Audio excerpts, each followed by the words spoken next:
Okay, so at this point, we talked about the os coxa here, and we said here's the acetabulum. So the acetabulum articulates with the femur. Okay, so the way that this works is that the femur has this wonderful large bulbous projection here, and those large bulbous projections, those are called head. And so this is the head of the femur, and so the head of the femur is going to fit nice and neatly into the acetabulum, and that's going to create a ball and socket joint there. Okay, so here is the femur.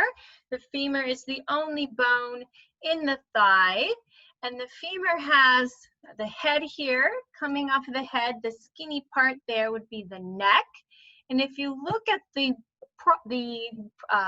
posterior aspect of the femur on the back, here's the proximal end, posterior aspect. We have two very, very large, rough, irregular projections. Those are called trochanters. Trochanters. Okay, so there's only one bone in the entire body that has trochanters, and that is the femur. Okay, so this large one here, this is the greater trochanter. And if this is the greater trochanter, what do you think this one is? That's the lesser trochanter. Okay, so if looking at it from the anterior side, head, neck, skinny part there, greater trochanter, lesser trochanter. Okay, so back to the posterior side. If we follow kind of coming down from the greater and lesser trochanter, we're going to see this rough line that travels down the posterior side of the femur. That is called the Linea Aspera. Linea Aspera, which just translates to rough line. That is going to be on the posterior, the back side of the femur. And if we go to the distal end here, how are we going to figure out anterior versus posterior? Okay, so see this structure here, that is called the patellar surface. Why do you think it's called that? What fits nice and neatly in there? This is the patella. The patella looks like a little kind of a heart-shaped bone. That is the patella, and the patella is going to sit nice and neatly in the patellar surface. Now, is your knee, so this is your patella, sort of like is your kneecap, right? And is your kneecap on the front of your body or the back of your body? The front, right? Your knees are on the front, okay? So the patellar surface is going to be on the anterior side of the bone. So this is the anterior of the femur. And then on the back, okay, so if we're looking on the back, we're going to have two very distinctive smooth projections. These are condyles, and the condyles are called medial and lateral condyles. And the way to tell which is medial and which is lateral is by looking at the head. Okay, so here's the head. Is the head going to be medial or lateral? Okay, so remember that the head has to connect onto the body, so this head has got to be medial. So if the condyle is on the same side as the head, that is going to be the medial condyle, and if the condyle is away from the head on the same side as the greater trochanter, that is going to be the lateral condyle. Okay, and by the way, this little space in between them, this depression between them, that would be the intercondylar fossa. Fossa means depression, inter means between, so it's the depression between the condyles. Okay, that's all going to be on the posterior side of your leg. So if you think about your own body, remember, you've got your model right with you, your own body, your kneecaps on the front, that's the patellar surface, and your knee pit, that deep part right in there, which would be where here is, that's going to be on the posterior side. Okay, so anterior, posterior. Okay, so let's also talk a little bit about some condyles. Remember, condyles are for smooth bone-to-bone contact, right? So here is the tibia. I know that because for me, it makes like a T shape T is for tibia. This is going to be the weight-bearing bone. And the tibia has condyles as well. Okay, so you have the medial and the lateral condyles there. And for those ones right there, they're going to articulate with the medial and lateral condyles of the femur. So condyles are smooth, they're for bone-to-bone articulations, okay? But the femur and the tibia also have epicondyles, and epi means above or outermost, outside of. And so the epicondyles are going to be the rough ones, and they're going to be for muscle attachments. Okay, so the condyles will be the smooth ones down here, and the epicondyles will be the rough ones on the outside. Okay, so remember, you're going to use the head to orient yourself. So this right here would be the medial epicondyle, the medial condyle, the lateral condyle, and the lateral epicondyle. Okay, so epicondyles and condyles are not the same thing. Okay, let's test it out. Okay, so when we look at the bone here, here's your head. This right here would be the greater trochanter, so A would be the lesser trochanter, the smaller big bump. Then we're looking at here, we know we're on the posterior side. We can see our condyles with our intercondylar fossa, so this is the back. Running down the back, running down the very back, along the whole shaft of the backside of the femur is the Linea Aspera, the rough line. That's this part here. So all of this would be the Linea Aspera. And then C looks awfully smooth there. That's going to be some bone-to-bone contact. It's on the same side as the head. So this would be the medial condyle. Okay, so medial condyle, lateral condyle, and up here would be the medial epicondyle, epi, above, outermost. Okay, on to the tibia. Okay, so here we have the femur, and the femur, it carries quite a lot of weight. It's the biggest bone in your body. The femur is going to transfer that weight to the tibia. Okay, so the femur transfers its weight to the tibia. Notice from the picture that the fibula does not receive the weight. It's going to be much skinnier and kind of dinky looking. That's because this is for muscle attachments. The weight-bearing bone is going to be the tibia. Okay, and the other thing to keep in mind is that the tibia is the medial bone. Okay, here's your big toe, medial bone, and the fibula, and the fibula is going to be the lateral bone. Okay, the femur is going to be the fibula with an L, fibula, lateral, tibia, no L, medial. Okay, here's the tibia. And when we look at the tibia, we can see our condyles here. Those are going to be smooth. They're going to articulate with the condyles of the femur. And then in between the two condyles, see that strange looking little mountain? That is called the intercondylar eminence. An eminence is like a projection, like a big mountain, like it's very, prominent. That's an eminence. And so the prominent mountain ranges between the condyles, so between, is going to be the intercondylar eminence. That's this M-shaped structure sticking out right there. That's the intercondylar eminence. And then I'd like you to help fill on your own bodies, help us remember here. If you find your patella and work your way further down, so here's your patella, kind of feel along downwards, you're gonna feel a kind of spread out rough bump. Bumps that are big and kind of spread out instead of small and sticking a lot, small and pointy. Those are going to be called tuberosities. Okay, so right here, this large, spread out, rough bump is going to be a tuberosity. And because it's on the tibia, this is the tibial tuberosity. There's the tibial tuberosity. And then if you continue following all the way down, you can even feel on yourself, you're going to feel a sharp ridge running right down the middle. That's where the muscle on the front is going to attach to.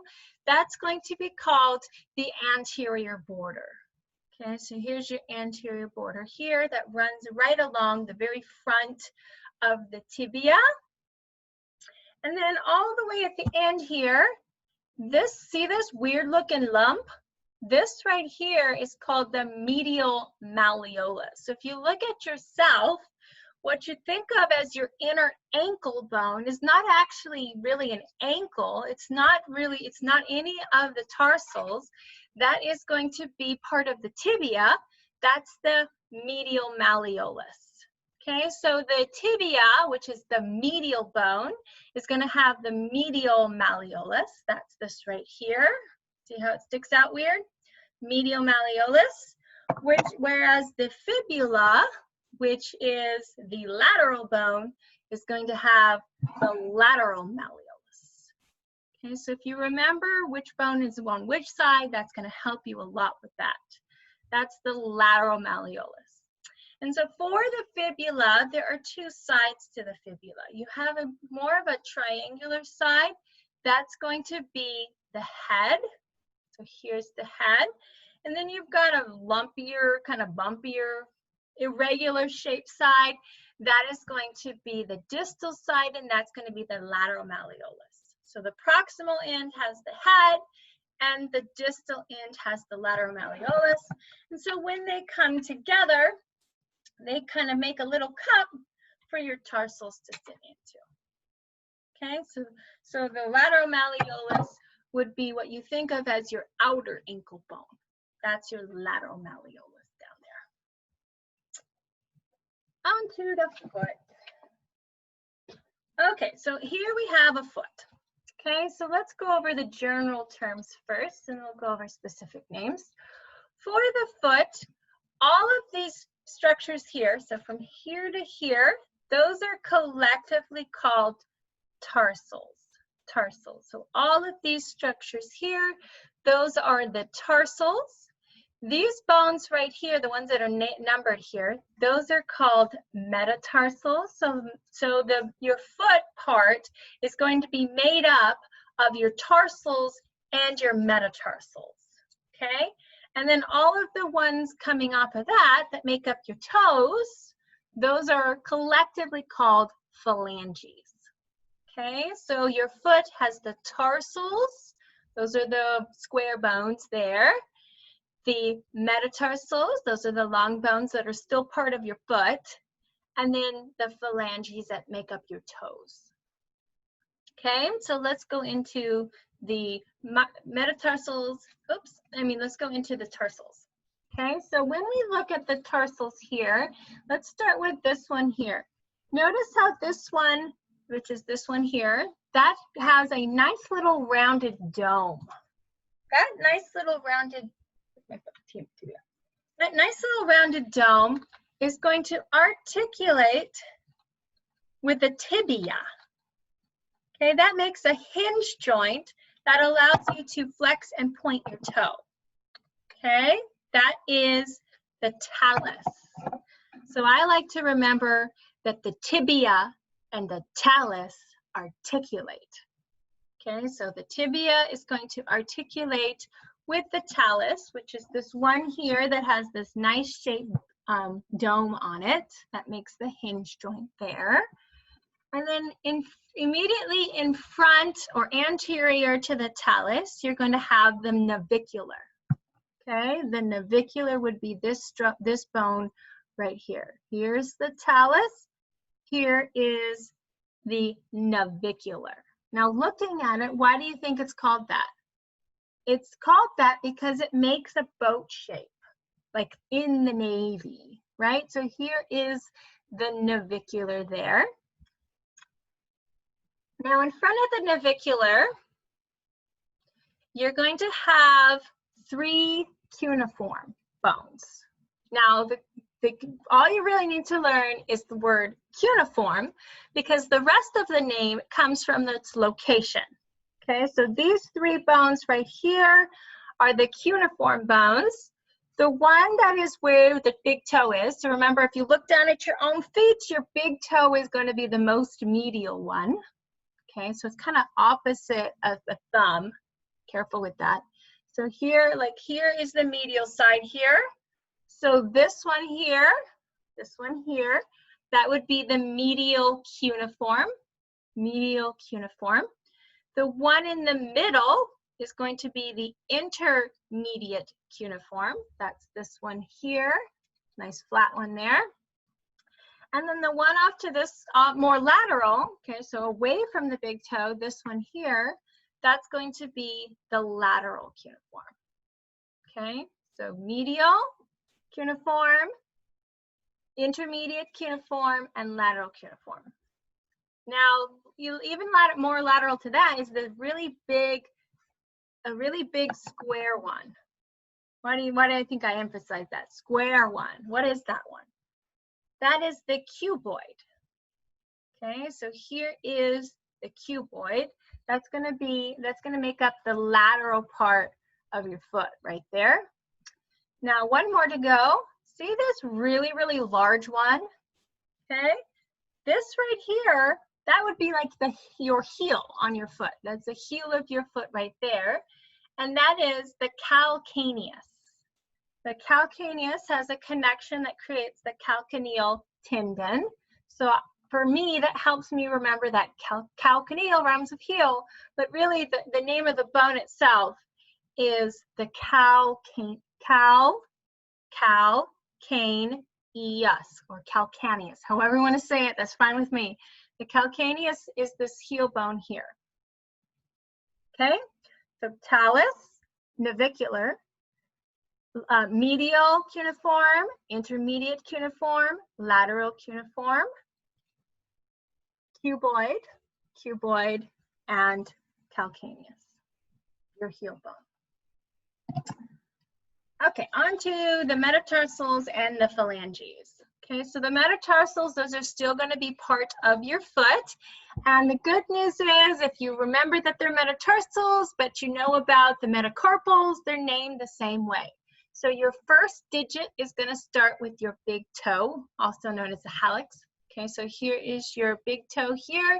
So this one here would be metatarsal 1, metatarsal 2, 3, 4, and 5. Okay, those are fairly easy. Just remember that you always start with the big toe. And then the other good news is, if you know how to name the finger bones, the phalanges and the toes are the same exact thing. Okay, so there are 3 words to the name. The first word is going to be the first word is going to be proximal, middle, or distal. Okay, so proximal meaning closer to the torso, proximal, middle as in the middle, and distal as in further away. Okay, proximal, middle, distal. Please note that the hallux, the big toe, only has 2, proximal and distal, no middle. So that's the first word. The second word is the word phalanx. And then the third word is going to be the number of the digit. Okay, so for example, if we go right here, so this one right here, this is the proximal phalanx number 5. Okay, because it's on the baby toe, number 5. So you already know those. So that's the good news. Just practice that. So what I would like you to do is go ahead and pause and see if you can name all these bones. And then we'll come back and do it together. Okay, so for A is the one with the big dome shape here that's going to articulate with the tibia. So T is for talus. A will be talus. B is the very first metatarsal. So that would be, oh, there's a mistake there. Oh, now I need to change that. That's supposed to say metatarsal 1. Metatarsal, not carpal. Sorry, but I'll fix it. Metatarsal 1. And then C here is going to be, let's see, we're on the very last baby toe. There's 3 little bones, the middle one, so that'll be middle phalanx number 5. Okay. Whew, we made it. Bye-bye.